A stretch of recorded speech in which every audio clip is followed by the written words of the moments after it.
why should you have a hosted spam filter? In 2024, 47.2% of all emails that were received were spam. And this is up just under 1.5% extra from 2023. So spam is growing, and it's really important that your business has a really good spam filter. Because if it was to go wrong and your employees were to click on that spam, what could happen to the business? It's only going to have detrimental effects.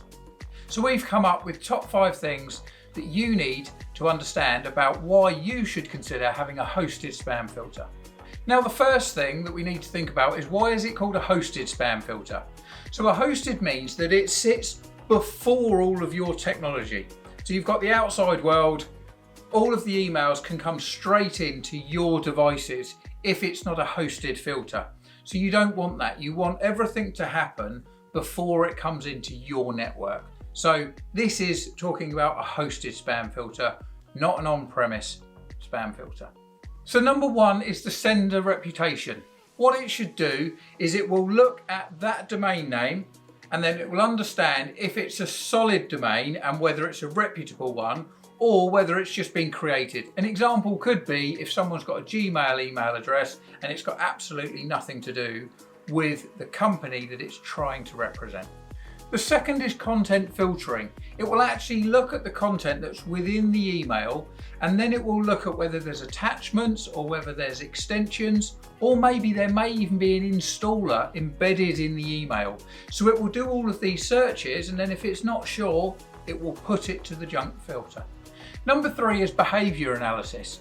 It will look and understand what that domain is doing. So if it's suddenly sending lots of different emails, maybe it's sending to all different types of industries, or is it actually trying to mimic other domain names? It will look at what the behaviour is.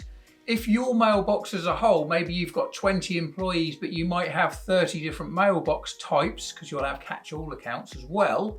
If you suddenly receive a volume of emails from a particular domain, then there's a very good chance that it's just a spoof or spam email.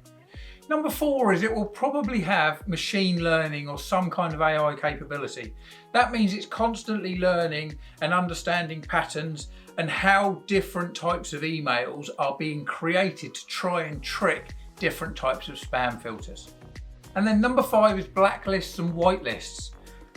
There will be bulk email addresses and domains that globally are blacklisted. So that's the first thing.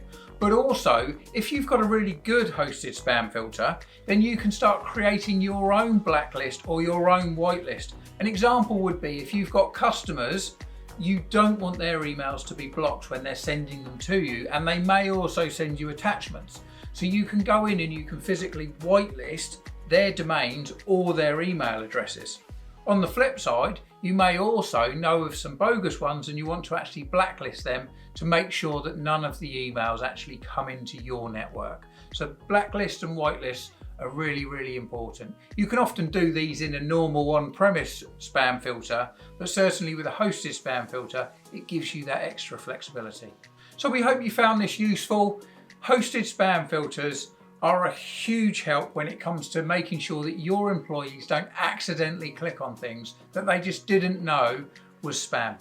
The whole thing is spam, and the people that create them, they are designed to trick people. So do your team know all of the different threats? If you're unsure, then you can click on the link, and that explains how we can offer your team cyber training and testing to make sure that they know everything that's happening out there in the world of cyber, and it will reduce the chance of your business being a victim of a spam attack.